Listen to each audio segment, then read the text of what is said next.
Hey guys, Mike here, the Detroit Board, with a look at the third and final Galaxy Tab 4 in the series, the 10.1 inch. So this is the largest. I've already looked at the 7 inch and 8 inch. And once again, this is pretty much the same tablet, just blown up to size. It even has the same screen resolution, just over 10.1 inches rather than 7 inch or an 8 inch. Now the interesting thing here is that this is considerably cheaper than the Tab 3 from last year. This starts off at $349. You can pick it up for $319 right now on Amazon. But last year it started off at $399. So a big price cut here. Now this gives up the Atom processor from last year. This goes with the same quad-core processor in the 7-inch and 8-inch model, which is clocked at 1.2 gigahertz. So we should see the same scores in terms of benchmarking. So again, 10.1-inch display, 1280 by 800, good for 149 pixels per inch. That's pretty low. Now the Wi-Fi version comes standard with 16 gigs, but like the Tab 3, you have a 64 gig SD card slot for expandable storage. Alright, so let me just cut this seal so we can get into the box here. Flip it around. Should get a little tray here to slide out. There we go. Galaxy Tab 4, a little bit upside down here. Alright, so let's go ahead and pop this out of here. So as you can see, we have our dusty Tab 4. On the back, we have a piece of plastic covering the back panel. So let's go ahead and peel that off. And then on the front, we have a label covering the glass. Alright, so let's set that aside for just a moment while we clear the packaging contents. So inside we have our literature, which includes a Samsung Galaxy Tab Quick Start Guide. Pretty basic there. And we also have Only in the Galaxy has its rewards, just an incentive to register your Tab 4. We also have, what else is here? Software upgrade instructions, pretty basic. And then we have the health and safety and warranty guide in multiple languages. Not much interesting reading there. We should also get our peripherals here. So we have our USB wall charger. Now this has a glossy finish as opposed to the matte finish on the other Tab 4 products. We also have our matching white micro USB 2.0 charging cable. And we just have a few more bits of plastic to remove. We have one covering the camera lens. We also have another one covering the IR blaster right there. And we're just going to remove this serial number sticker on the back, which also indicates that it's 16 gigs. Now before we take a closer look, let's just tap and hold the power button to boot it up for the first time. As you can see, the power button is up toward the corner here on the left side.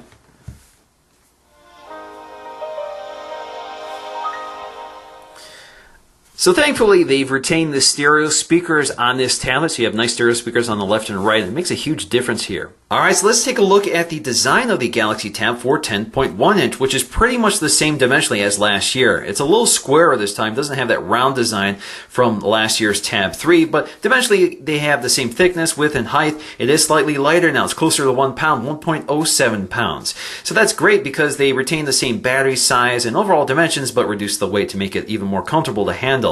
So down here you see our new Android keys, which are not backlit. So you have a recent apps button, you have your home button and back button. Now if you tap and hold the recent apps button, it takes you to your menu settings. And as you can see here in the home screen, it just takes you to your home screen editor. You also have your home button, so if you double tap the home button, it takes you to S-Voice. But if you tap and hold it, it takes you to Google Now. So you have two voice assistants in here. If you tap and hold the back button, it takes you to your multi-window tray, which I'll explore a bit later. Now up top, you have a 1.3 megapixel front-facing camera, which records video in VGA. Notice there is no ambient light sensor, which was on the Tab 3 last year. Also, there is no LED notification light here. The Tab 3 did have backlit Android keys, and again, that's missing here. So in order to reduce pricing, they did reduce a few features. Now the back panel wraps around the edges and has this kind of faux leather finish without the stitching we see on Samsung's higher end tablets. So if you look at the corner down here again, you can see that that plastic wraps around the edges with that nice grain to it. So it gives you a little more of a grippable texture to it as opposed to a glossy finish like we had with the Tab 3. Now toward the back we have that 3.15 megapixel fixed focus camera, good for 720p HD video, and it's pretty flush to the surface back here. Notice there is no LED flash like you get with the more premium tablets from Samsung. Now toward the top edge, you'll find an IR LED blaster. As you can see here, it's a little off center because the camera module is right next to it toward the center. We also have a micro SD card slot which supports 64 gig cards. As you can see here, pops out like so. You can pop it in, seal it up. the little flap there. We also have our volume rocker as well as our sleep wake power on and off button. Now on the left side near the power button is our headphone jack along with our left stereo speaker. So thankfully they did retain the stereo speakers from the Tab 3, which isn't the case for the other Tab products. Again, here is the right stereo speaker. Toward the bottom we have our micro USB port. And if you look closely next to that USB port is the single microphone. Now, as you know, Samsung sells some other 10-inch tablets. So we have a 10.1-inch Note 2014 edition, and we have the 10.1-inch Pro tablet. This is the Tab Pro. This has a much higher resolution display, has better cameras with an ambient light sensor, also has backlit Android keys, vibration motors. The display has a pixel density of 299 versus of 149, so huge difference here.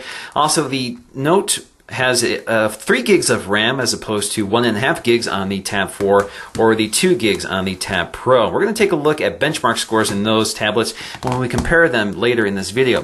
And of course, cameras are a big story here. We have 8 megapixel autofocusing cameras with an LED flash, and of course the Note series has a stylus with all the software features that come with it. Now, dimensionally, they're very similar, but the Tab 4 is a little taller, at least in landscape orientation, than the other tablets. Alright, so let's go and take a look at the user interface. Again, this is Android 4.4.2 with the latest version of TouchWiz, which takes after the Tab Pro and the Note series. So you can see here that we can pinch in and out to see all of our home screens. We can also add new home screens. We can rearrange them, or we can pitch them just by taking them up to remove. You also have your drop-down notification shade right here with your new toggles. So you can see the redesigned toggles, which are much simpler looking, much cleaner looking and brighter. You can see we have Wi-Fi location sound. There is no vibration motor in here. You also have your sliders here for brightness as well as volume. Now, as you can see here, there is no auto mode. Again, there is no adaptive ambient light sensor. You also have your settings here, so you can individually adjust your volume from this control as well. And we have multi-window mode, which a lot of people don't want to accidentally activate each time. So if you toggle this off, that means you can no longer swipe in from the right to activate it. So if I activate it again, there you go. There you go. Pops up. A lot of people don't like that because it constantly gets in the way when you mean to swipe to the right. Instead, it brings up the multi-window mode.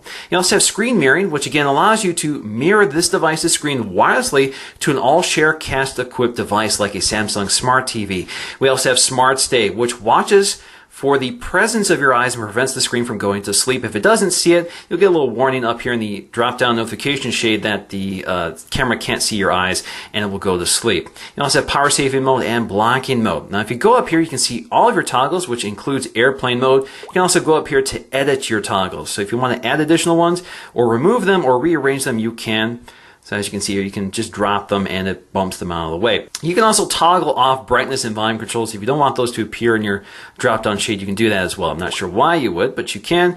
And then you also have your settings, quick access to your settings panel right here. So we have device, controls, general, and connections, and we'll talk a bit about that a little later. Now you also have your notifications, so you can just tap on them. It takes you right to whatever app pushed that notification. You can also clear them out of the way just by tapping this X button right there. Now if you want to get to these control panels up here, all you have to do is tap and hold on them. So for example, we have blocking mode, which is a do not disturb function. This allows you to adjust them so you can turn off your notifications or turn off your alarms or select which one you want. You can select always or specific times of day. So for example, if you want to set a specific time of day to turn off your notifications, you can. So for example, if I want to turn them off at midnight, I can do that like so. Now, as you can see here, they've given us 2 home screens to work with, and you can tap on each one of these icons down here to select which home screen you want to look at. They've given us some of these widgets, which you can remove if you prefer, just by tapping and holding on them, or move them around. As you can see here, everything moves out of the way for you. They've given us lots of Google apps, all organized into a Google folder, and of course, we have the standard array of Samsung apps, which includes the calendar. We also have the standard WebKit browser, the memo app, which is quite nice. You can record voice memos, you can take photographs, and of course you can write text in here. You also have your contacts app, you have the gallery app, and then you have your Dropbox app, as well as the integrated music and video player settings, the Handcom Office Viewer for viewing Word, Excel, or PowerPoint documents. This is an app that's included but doesn't come pre-downloaded. So you get the icon, but when you click on it, you actually have to download the app. You also have the email app as well. Now in the lower right corner, we have our app drawer. So as you can see here, we have a tab for our apps, our widgets, our downloaded apps. If you go down here, if you go to the apps drawer, you can see if we go to the menu settings up here, we have the option to create folders, set wallpaper, and a few other things, but you can also uninstall or disable apps. First, let's go and create a folder here. So we're just going to do test. Click OK. So now we have a folder here. And as you can see here, they've created a page just for foldered items. Now, if you want to add items to that folder, you'll have to go up to Edit again. So this gives you your editor within the app drawer. So now I can drag and drop these apps to that folder, or I can just go right to the folder and go to plus and select the apps I want to add. So for example, Netflix, Watch On, etc., etc. Click Done. So as you can see here, we have a folder full of our apps, and we can also drag and drop this to the home screen if we want. Now, when we're in the app drawer, we can go up here to Settings, go to Uninstall or Disable Apps, and we can select specific apps to uninstall or disable. Now, only certain apps are eligible. Some of these are permanent. You can't do anything about them. They stay with the tablet no matter what. But some of these can be disabled, and some of them can be uninstalled. Now, most of them cannot be uninstalled. So, for example, the Memo app up here, if we select that, we can disable the app. We can't uninstall it. Now, if we disable it, it pretty much just hides. It disappears. Some of these apps I can uninstall, such as Geekbench 3, so I can uninstall it, which I don't want to do right now because I want to use it later. But if you go up here now, if you go to Show Disabled Apps, you'll see all the apps you disabled. They're still there, they're hidden, but you can also reactivate it if you prefer. Click Done. Now, if you want to drag and drop any one of these apps to the home screen, you just tap and hold on it. It takes you to the home screens. So now you can go up here to create a folder. You can go up to App Info to find more information about the app, or you can cancel. Now, as you can see down here, we have this little editor which appears, so we can drag and drop it over this editor and drop it into place once we're satisfied. If you tap and hold on the home screen, you get to the option to set wallpaper, select your apps or widgets, create a new folder, or create a new page. If you tap and hold the power button, you also get the option to shut it down, select airplane mode, restart it, or select mute or not. Now, as you can see here, there is no vibration mode. That's because there is no vibration motor in here. Now, if you tap the volume button and select the settings icon, you can individually control the volume for notifications, media, and the system. Now, we also have our multi-window mode here. Now, this allows us to open up 2 windows at once, so we can interact with 2 apps at once. So, for example, we can drag and drop YouTube here, and then we can drag and drop the browser. So as you can see here, we have 2 windows side by side, which we can resize like so. So here I have one of my YouTube videos. I can click play, I can resize it, and I can continue browsing the web in the right-hand side. Now, when you're interacting with these windows, as you can see, they outline in blue. So when you tap the circle icon down here, you can see we can now switch from left-hand to right-hand side. We can also select text from one side of the window and post it into the other side of the window. We can resize this window to full screen, or we can close it. Now, again, if we want to interact with that window, you have to tap it to make sure it's highlighted. And as you can see here, we now have those same controls on the other side. This is also important when interacting with the back button here. So if you want to go back on this window, you have to make sure it's highlighted in blue and click back. Now, at the bottom of the multi-window mode is this little expandable folder, which gives you the option to edit the content in here. So you can add additional apps into this window, or you can drag and drop them out here. So for example, if I want the Memo app, which I think is good to have in here, you can do so. And of course, you can rearrange them as well. Now let's go and take a look at our settings. So under the settings panel, everything is organized in tabs. So we have connections, devices, controls, and general. Under connections, we have our Wi-Fi settings, Bluetooth, airplane mode, data usage information. We also have location information, which apps are using that. And we also have our network settings. So we have VPN and printing. And of course, we do have printing integrated into this tablet because it is running Android 4.4. Now, if we toggle on nearby devices, this allows other devices to remotely access the media on this tablet. We also have screen mirroring in here as well. Now, under device, we have our sound settings, display. We have the multi-window mode, which you can toggle off. We have lock screen, which has a few things to look at here. So under lock screen, we can enable shortcuts. If we tap on shortcuts, we can add new ones to the lock screen. So for example, if we want Chrome, we can click that, or if we want to remove one of them, such as the standard browser, we can do so. So if we go to the lock screen now, we have these quick access toggles for launching our favorite apps. We also have our wallpaper settings, and there's one interesting thing to look at here, and that is lock screen wallpapers. So you can select travel wallpapers, which works with TripAdvisor to load a sort of travel theme wallpaper every 3 hours or greater. If you select here, you can select 3 hours, 6 hours, 12 hours, or 24 hours. So now if we go to the lock screen, we'll have this travel themed wallpaper. So in this case, it's the Dominican Republic. We also have our fonts, so we can select our font styles, which also allows us to download additional fonts from the Samsung App Store. We have our notification panel settings, which I looked at earlier. We have accessibility and blocking mode settings. We have our controls, which includes palm motion, which includes screen capture and mute to pause. Now, if you swipe on the screen using the edge of your palm, it does a little screen grab for you. In fact, it pops up here in your drop-down notification shade, and you can access it in any app you prefer. Now, under general, we have accounts, so we can add additional accounts such as email accounts, Google accounts, We can sync with Twitter or Facebook, Dropbox accounts, that sort of thing is all in here. Cloud, so we can set up our cloud storage, which includes Samsung's cloud storage as well as Dropbox, which is trying to find right now. We also have backup and reset options. We have date and time options, accessories. Then we have our application manager, so we can see what's downloaded, the SD card. We can also see what apps are running. We can also tap on them to see them. We also have default applications, users, which allows us to add additional users for that multi-user mode. We have battery, power saving mode, storage. So you can see how much storage we're using up. I haven't downloaded much here or taken many photos, so you can see how much storage is left after the system takes its cut. Then we have security. We have about this device, so we can see the latest version of Android right there, 4.4.2. Now let's talk about users and multi-user mode. So if you go to users and go up to plus here, you can add two types of users. You can do a full standard user or a restricted profile, which is good for children, for example. This allows very strict access to what this tablet can do. Now, if you go to users here, basically select OK. It's like adding another owner to this tablet. So let's go and set it up now. So basically what will happen is that they can log in with their own Google account and have access to their own Play Store, their own content. They can add their own apps, change their own wallpaper, that sort of thing. So now with the new user activated, you can see here I have two users to select from the lock screen. So I have me, as you can see here, or I have this new user, which I can select to unlock. So now it takes me into the setup process for this new user. Now, if I want to get back to my account, just tap on myself in the lock screen here. You can see it even changes my wallpaper back to my lock screen wallpaper. Unlock it, and I can go ahead and delete this account if I want. Now let's quickly talk about the restricted profile here. So let's go and select this. Now when you set this up, you do have to set a passcode or lock screen or something on your account so that the other user can't have access to it. So for example, we can select a pattern here. I'm just going to do this, click continue.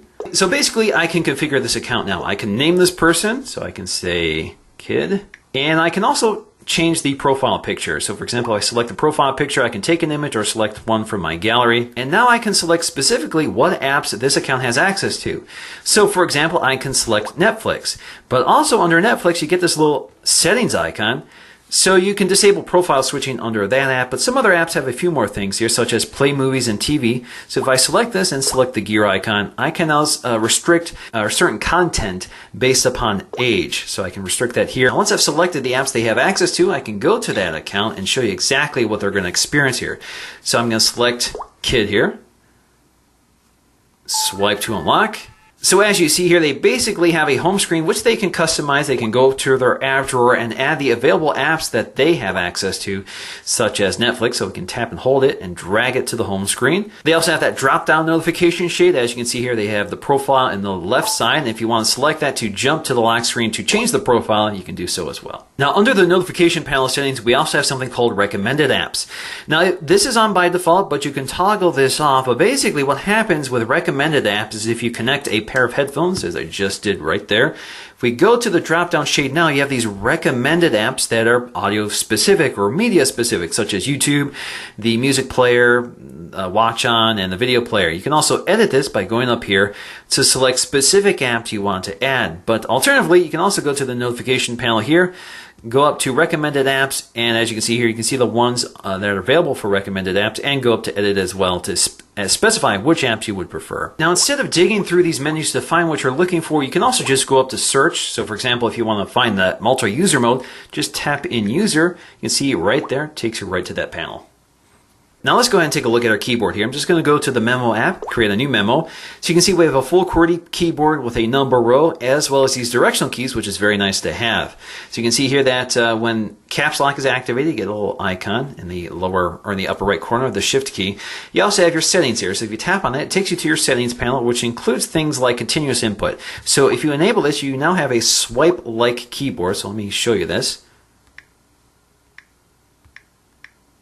There we go. That also works pretty well. Now, if you tap and hold this, you get to more options. So we have our voice input keyboard, we have our handwriting recognition keyboard, we have our clipboard, as well as our Modicon keyboard and our keyboard sizes here. So if we select this, we have our split keyboard, which is available only on the 8-inch and 10.1-inch, not on the 7-inch. You can move this around. So this gives you more of a thumb typable keyboard, which is very handy on a large tablet like this, especially in landscape orientation. We also have that floating keyboard, and we can go back to our normal keyboard as well. Now, while we don't have the stylus, we have the same handwriting keyboard that's also available on the Note series. We can use our finger, or we can add our own stylus here.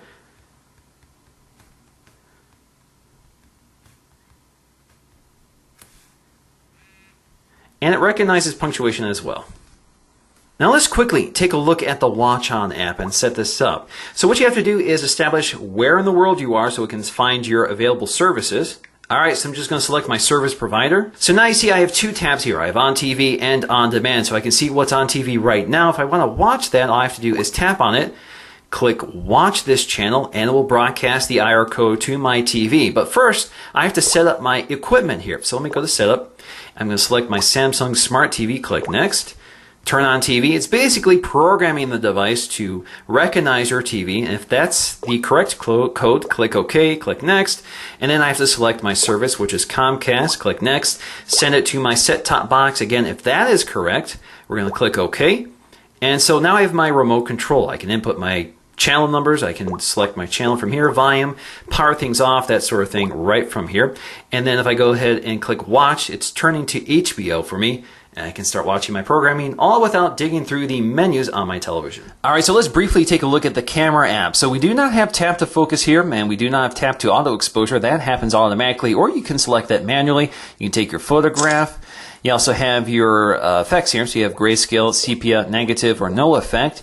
You also have pinch in and out to zoom. It's just digital cropping, of course. You can also select your video camera from this toggle right here. You can record video. You can pause it or stop it. You can't pinch in and out on video, so that is only available on still. And then you can also go up to your settings right here. So you have your still camera, you have your video camera, which is only 720, and then you have your settings for location tags, volume key for zooming, guidelines, contextual file naming. You can also reset everything back to default. So you can see there's not a lot of options here. Now you can also select from the front-facing and rear-facing camera, and again, this is a pretty mediocre camera, 1.3 megapixels with VGA video only. Let's go back to the front camera. You can also select more options here from this drag out right there. So you can see you have your exposure settings, which you can set manually, and then you have other things here. You can also rearrange these just by tapping and holding on them and move them around on this grid here. Now if you go to photo size, you can see what's available here. 3.2 megapixels or 2.4 megapixels. If you go to 3.2 megapixels, it's a 4:3 photograph instead of a widescreen 16:9 photograph, so that's something to also keep in mind. Now we also have our modes down here, which allows us to select auto, beauty face, sound and shot, panorama, sports, night, and that sort of thing. Now if you look at our Geekbench 3 scores, you can see the Tab 4 is pretty low end. Now if you look at the Tab Pro and the Note 10.1 2014 edition, you can see these are much higher spec. They have much higher end processors. This one has 3 gigs of RAM, this one has 2 gigs of RAM, and the results are pretty apparent. Now, predictably, because they all have the same 1.2 gigahertz quad-core processor, all have 1.5 gigs of RAM, the Geekbench 3 scores are all identical. Alright guys, so let's talk about some of the strengths and weaknesses of the Tab 4 10.1 inch. Now, I think some of the biggest strengths here are going to revolve around the price. So at $349 and $320 on sale, I think this is a pretty good deal. You get 16 gigs of storage along with a 64 gig SD card slot. Again, it's a fairly large tablet that's very lightweight, pretty good battery life, and seems to be pretty indestructible. It's definitely a great tablet for those who want a larger tablet but don't necessarily care about the screen resolution.